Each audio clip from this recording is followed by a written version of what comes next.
He's the tallest man on the radio, so sit right back and enjoy the show.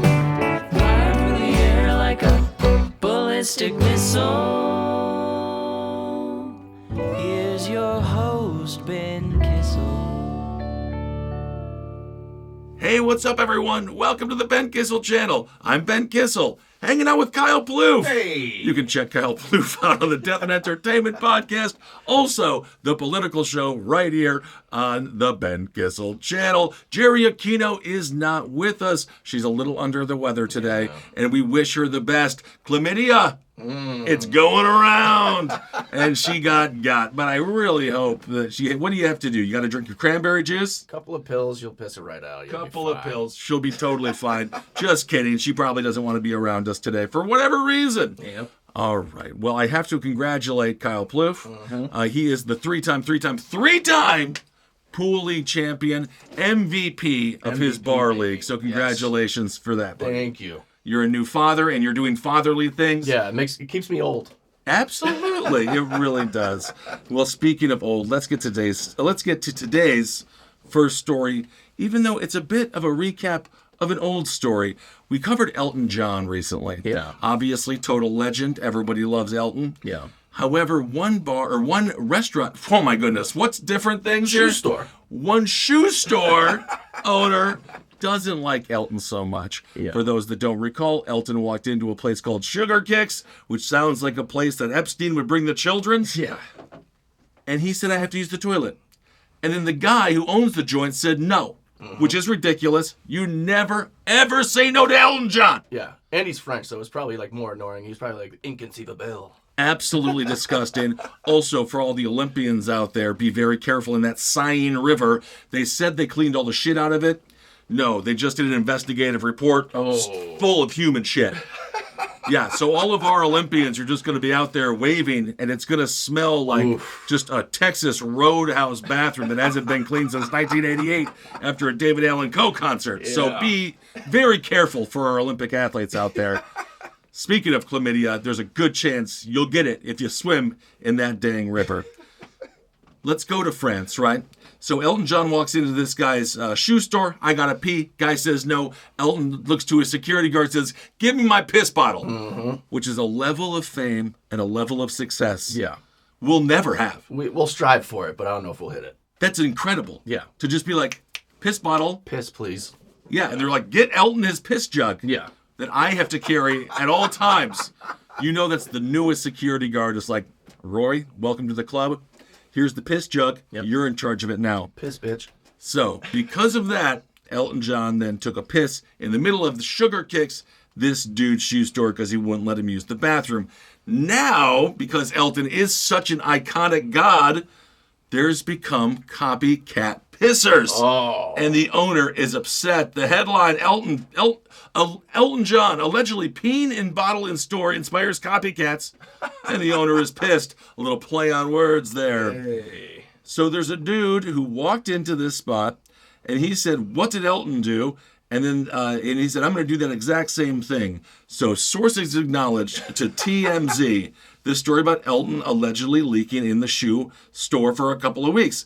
And it's unfortunately inspired a lot of copycats, all of whom seem to be taking their cues from Elton John.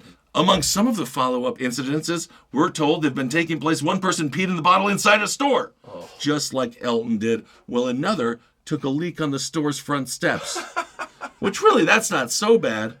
And they look like marble steps. Someone would take a nice dive off those with some little bit of moisture. Absolutely. And don't forget, this is taking place in Nice, France. Yeah. Or Nice, as we would call it here in America. Nice. So the boss is like, please stop pissing in my store. But this is what I would tell the boss. Get a bathroom. You should have let Elton use the pisser. Let Elton use the pisser. That's number one. Number two, maybe expand Sugar Kicks to have a bit of a bathroom. We know it's there. Yeah. Every place has a bathroom. So the boss has now said, please stop doing this. It was a really nice shoe store until everyone started pissing all over the place. The alleged Elton John situation was captured on surveillance, and we're told the footage will never see the light of day. Wow. So this is really Yeah. Like the JFK assassination. The human psychology is so weird. People just want to be a part of something. Like Absolutely. Donald Trump got shot in the ear. Everyone was showing up with the ear bandages. I did. My favorite joke about that one. Well, there was one that I thought was kind of a funny meme regarding the assassination, where it was like Alec Baldwin went to mist. Oh yeah, because he killed that innocent woman. And then another one with the little bandages there. They say that's what happens when you buy a pillow on Temu. Oh, nice. So I don't know what Temu is, but That's I know cute. when you buy something from there, it's bad. Yeah, it's like the worst Amazon marketplace. Anyway, Elton John's not responding to any of these other stories. So he says, hey, I did it first. It doesn't matter. I'm the king of pissing in the middle of sugar cakes. That's right. And anyone else who comes is coming second, because we know who the king of piss is. Yep. And it's Elton John. Yes.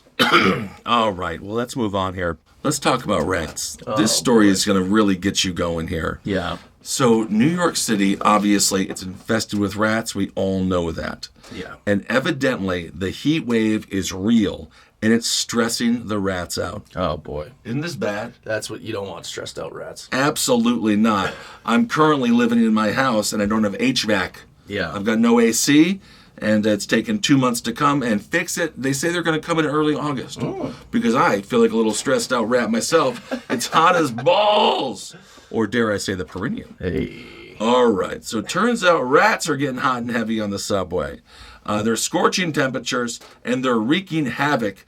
And because of that, they're not having sex with each other. Oh, well, maybe that's good. It could be good. Wow. The city's grossest pets feel less romantic as the temperatures soar. We're just finding this out? Well, I mean, global warming. Yeah, I'd be carrying around a hairdryer everywhere I went when I was living in New York City. Yeah, very, very true. This is according to New York City Rat Czar. There's a rat czar. There's a rat czar. Yeah, and she's going to get those Teenage Mutant Ninja Turtles one of these days. Hey. Her name is Kathleen Corardi, which I think when you're named Rat Czar, they're just making fun of you. Yeah. Just kind of roasting you. Yeah. Out of all the czars to be, you're the queen of the rats. Ugh. So she says anything that causes them stress is good for our work. Seems like a bit of a rat racist, and dare I say, a supporter of rat genocide. What's the work? She's killing the rats. Oh, yeah. But they're doing a horrible job of it. Yeah, there was a restaurant in New York City that got caught making dumplings with rat meat. Hey, if it's good, it's good. They were $1. Why not? So the rodent, this is what they say. A stressed rat is reproducing less. A happy rat is reproducing at a rate that science says we cannot exterminate our way out of. So maybe this is one of the interesting things. They say the planet warms up a little bit. Yeah. Summers are getting hotter in some places. Maybe this will have a positive outcome. It's a good argument for global warming. Less rats might be a positive thing for New York. And then, of course, you do have the rats that are simply dying on the side of the streets in New York City, which isn't really exciting. No. So they say that according to Randy Bileski, he's the president of the pest control company Go Green, and that's in Vancouver, Canada. Ooh. He explained the situation in greater detail. He says essentially warm weather, excluding melt-your-face-off heat, it's considered a favorable environment for the survival of offspring, according to the pro. But he says rats are known to breed more frequently in warmer weather conditions. But that's how hot it is, even though they like the heat. It's too hot, and the sexual tension is simply gone. I don't have sex with my dog. No? No. But because I don't have the AC, Jerry and I, my dog, we've been sleeping separately. Well, we're in the same bed because my dog sleeps in the bed with me, but we're not cuddling like we used to. Oh, that's sad. It's a little too hot. It's a little too hot. Yeah. So I kind of understand what's going on with these rats. Yeah.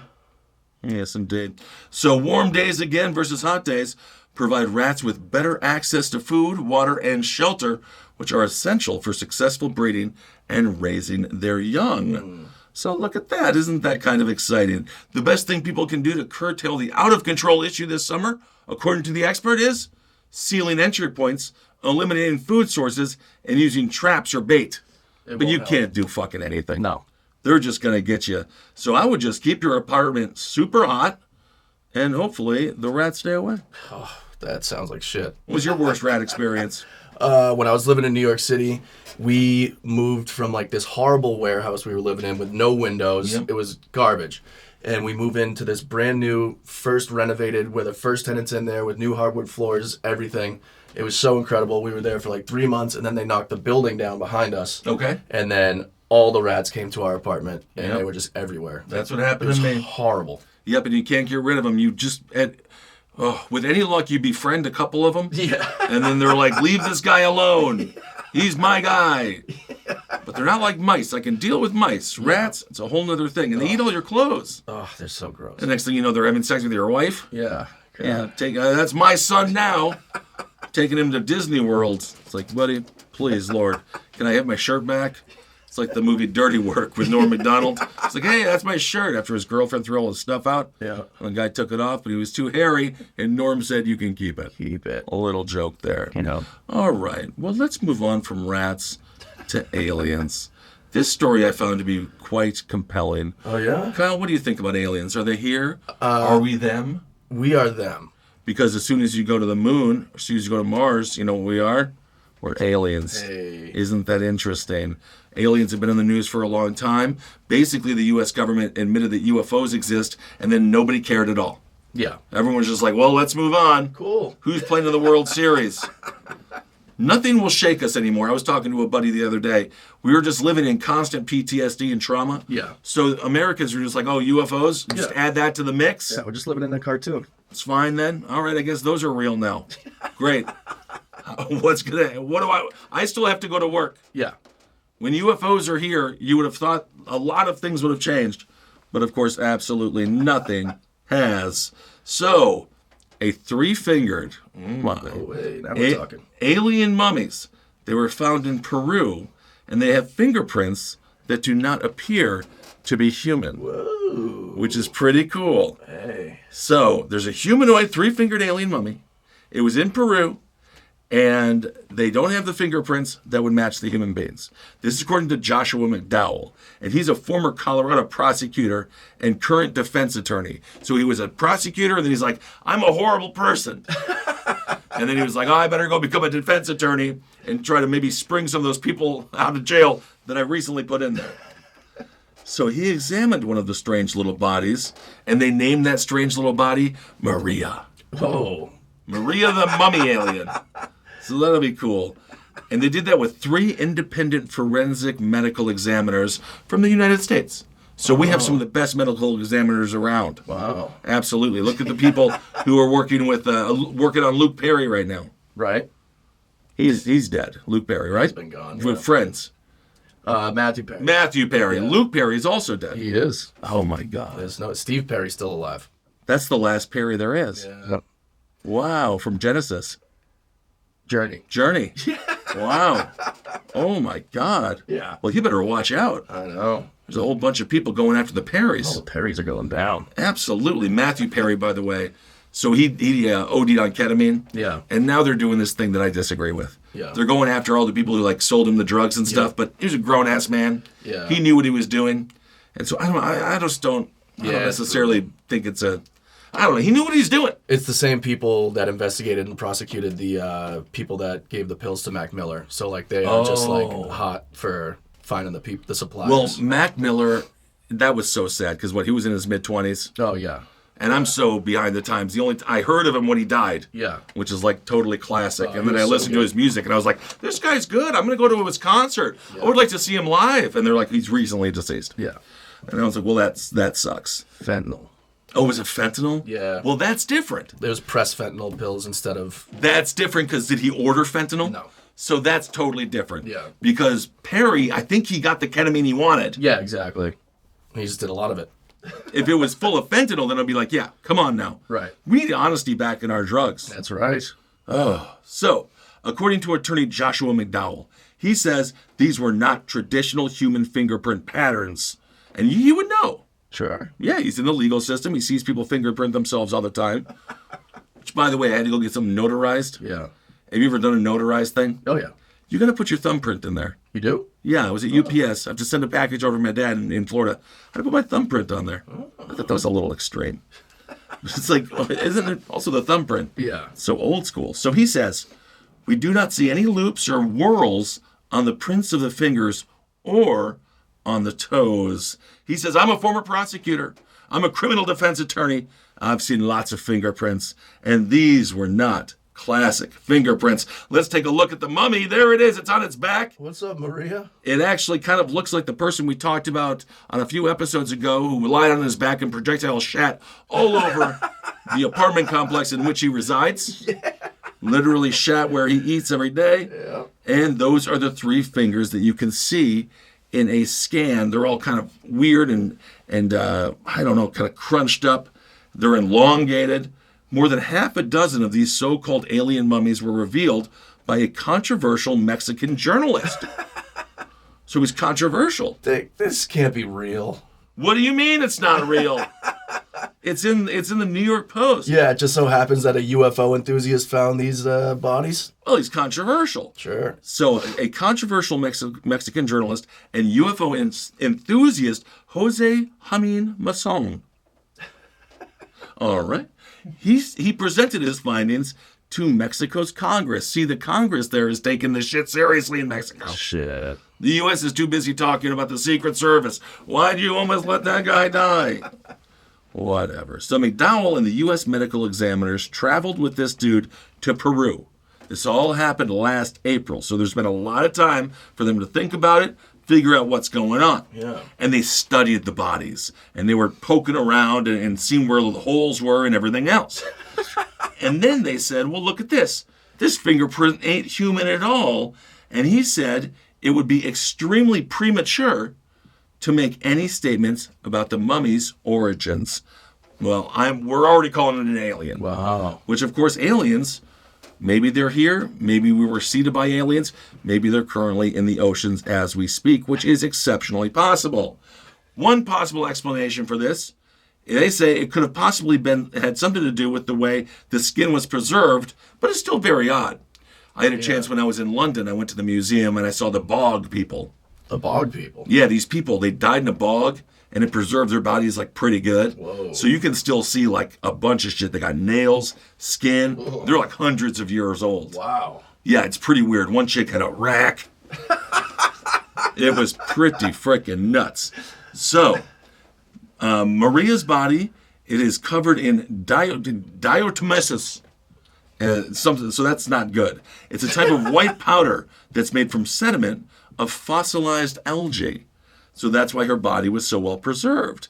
However, the fingers were not exposed to this, and the epidermal ridges that were there were mostly in straight lines. So it could have just been like, it aged all weird. She aged all weird.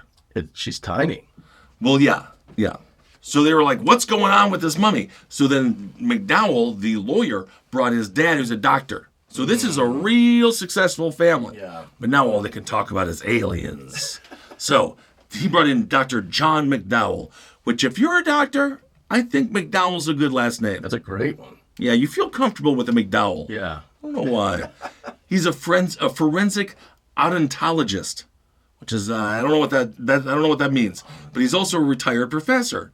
And, well, he got his start doing this by identifying the remains after 9/11. Oh, wow. So another story that kind of shoehorns 9/11 in there, which that's got to be a horrible day. Yeah. That's a horrible month, maybe even a couple of years. I remember when they were building World Trade Center 1, they had to stop every time they found a new bone. Yeah. There was just like a lot of bones. And then at some point, though, I know for a fact, at some point they were like, after this one, if we find any more, that's it. They didn't make the cut. Yeah. Which is kind of cool, actually. I would rather be buried and haunt the World Trade Center 1 than have somebody else pick me up and then send me back to New Jersey to burn me down and put me in an urn that I can hang out in Nana's house. That's true. So the alien is 4 feet tall. They've been dubbed the Nazca Mummies, and we'll see what happens. They put clothes on that one. Well, to make it warmer. This is paper mache. This is plaster of Paris. Well, there is some evidence to that. Yeah.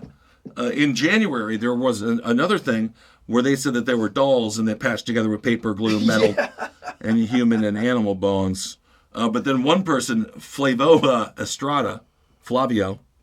my boy Flavio. Yeah. You know, when Flavio comes out, he opens up his jacket. It's got a bunch of cologne in there.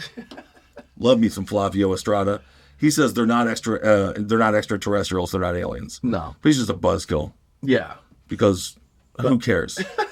A team of 10 Mexican researchers found that 30% of the mummy's DNA is not human, but rather an unknown species. But then again, that was probably just the paper mache. Yeah. Oh God, what can you do? 30% of the mummy's DNA is not human. Yeah, it's because it's like super glue and stuff. Yeah. Well, either way, who knows?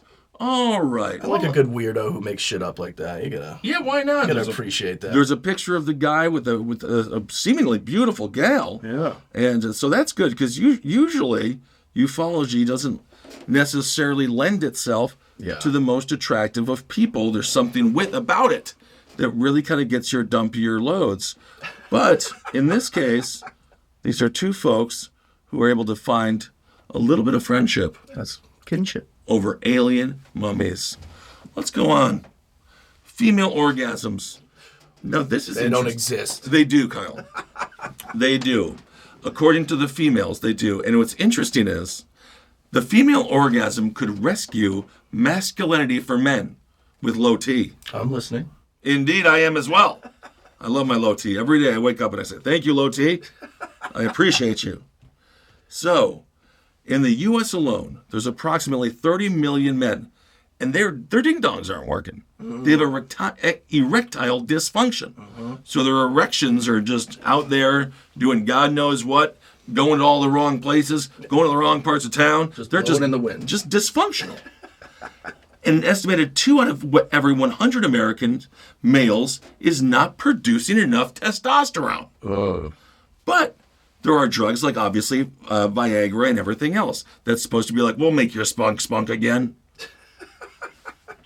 But it turns out you don't need all of that if you're with a woman that's constantly having orgasms. Hey. Evidently, the female orgasm, it triggers the same thing in the male that Viagra does, and it gives a testosterone injection naturally to the men. So there you go. This should sense this. So this is the study shed light on the so-called self-reliance rule of masculinity, a trend in sexual health research that suggests males are seen as more manly when they don't need to help achieve erection, and crucially, please their female partner. Yeah. I do think it's in the head, a lot of times. Oh, this one. Yeah. Yeah. Well, it's in, but you got the brain head. Yeah. You know, because all of a sudden you're not getting hard. Yeah. And then you're like, I'm not getting hard. And then all you're thinking about is not getting hard. Yeah, performance anxiety is real, for sure. Absolutely. It's happened to every one of us every once in a while. I mean, it's the same way with like sports, you know, like, oh, I don't want to not hit this baseball. You're not going to hit the baseball. And strike 3. I really want to hit the ball. Yeah.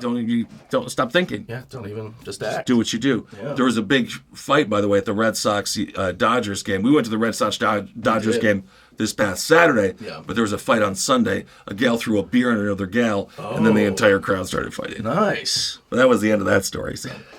So, this is according to research. They say female partner orgasms served to, quote, rescue social perceptions of masculinity lost to a low level of testosterone. Hey, there's hope for us yet. Absolutely. The study involved 2 experiments.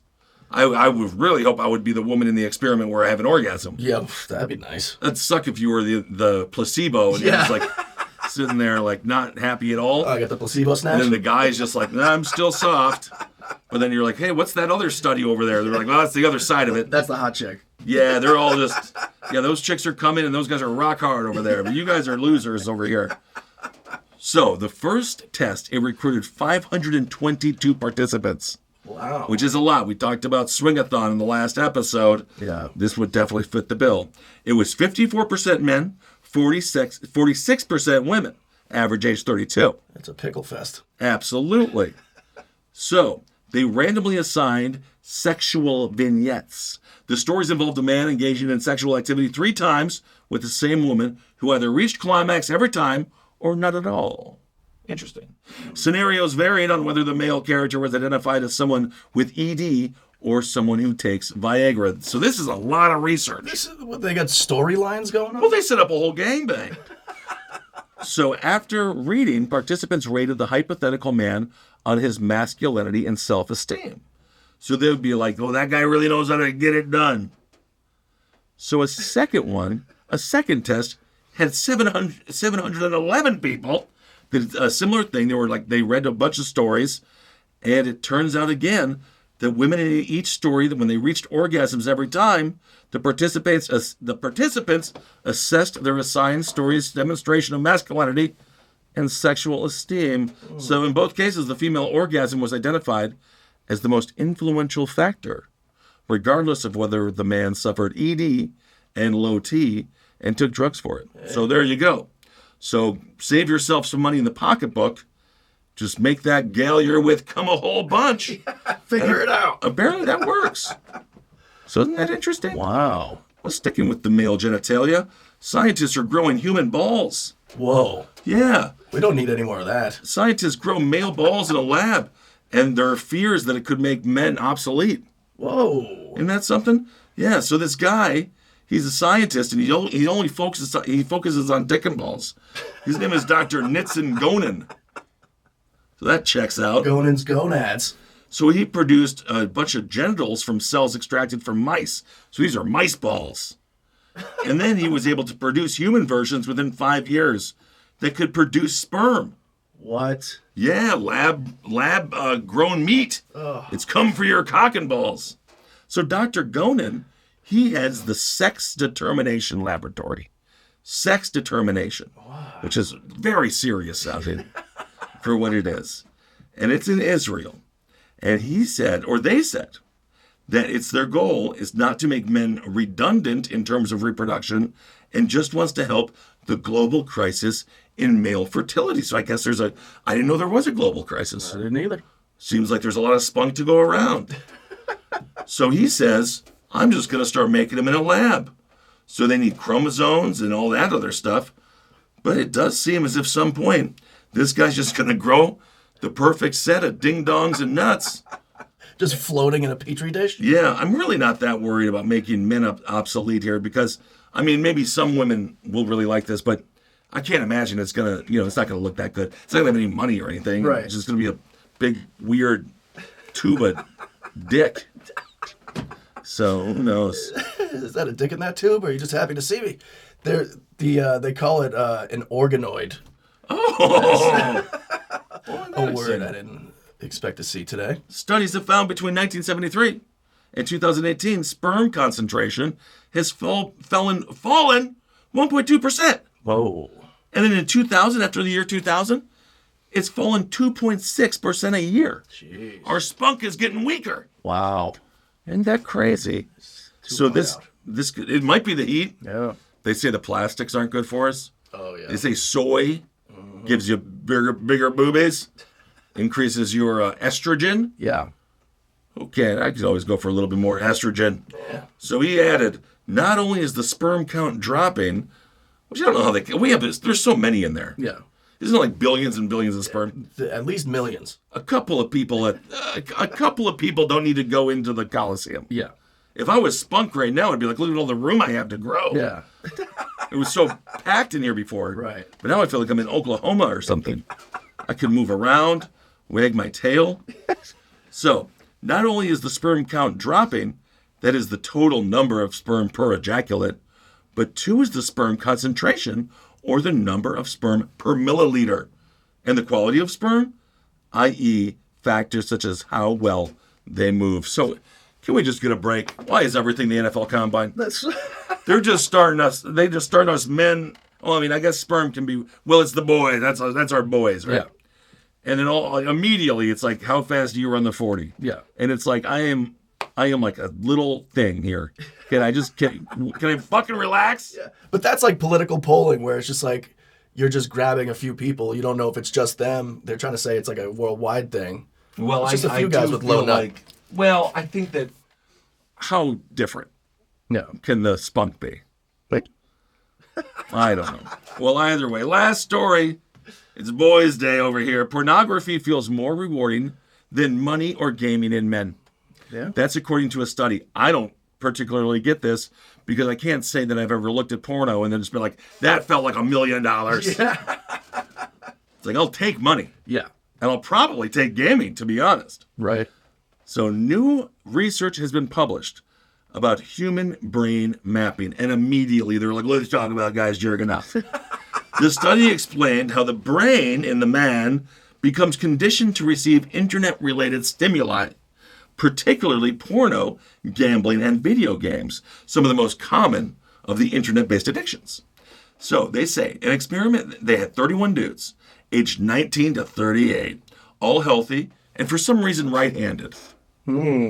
So that might help when it comes to the jerking off. No lefty jerkers. Yeah, that's what they used to say. You want to feel like you have a partner, sit on your left hand and jerk off with that. But that's a stranger. That's sad. Sad. Indeed, you will be a stranger to many. Yeah. So each participant was asked to choose their preferred stimuli: porno images, video game screenshots, and pictures of money. Okay, if it's pictures of money, Yeah, that's different. that's entirely different. That just What do you makes want to look at, titties or money? Show me the tits. Well, yeah, because what are you going to... I mean, no one's jerking off to Abraham Lincoln's face on, what is it, the 20, the 5, whatever the hell that guy got. The penny. Oh, yeah, the penny. Yeah. So this personalization factor, they were like, okay, now we're going to know what each person gets rewarded by how they feel. And then so they had a bunch of people look at that stuff, and then their brains were doing stuff, and then in all the tests, they found pornographic images coming out on top of the heap when it came to the brain, being like, that was the best thing I've seen so far. The finding suggests that porn, and presumably by extension sex, Yeah. which I would imagine, feels more rewarding than gaming or money, and thus may be considered more addictive than gaming or gambling. This is a flawed test. Yeah, I thought they were like gonna be like, here, you can jerk off, or here's $1,000, and they're gonna be like, I'm just gonna jerk it. That would be interesting, but they're just essentially saying, what do you think is better, this picture of a dump truck ass or this picture of Alf? Right. Yeah. It's the ass. Oh, I mean, Elf is pretty funny. That's actually a toss-up. That's a toss-up. Yeah. Oh, Lordy. Well, what an educational episode it was today. Yeah. Thank you all so much for listening. Thank you so much for watching on YouTube. Yeah. And we'll be back on Friday. Jerry will be with us, because I can already see the comments. Missing Jerry. Where is Jerry? Yeah. As I told you, she has a serious disease. And we hope she can make it out of it. 48 hours. 48 hours. Yeah. All right, everyone. Kyle, check out Kyle's again. Death and Entertainment and The Political Show. Thank you all so much for your support. Also, I'm really thinking about this Packers show. So wait for that. Also, I want to thank Kelsey for making me this amazing crocheted Packer jacket. It's incredible. So thank you, Kelsey. All right, everyone. We'll talk to you soon. Bye. Host, Ben Kissel.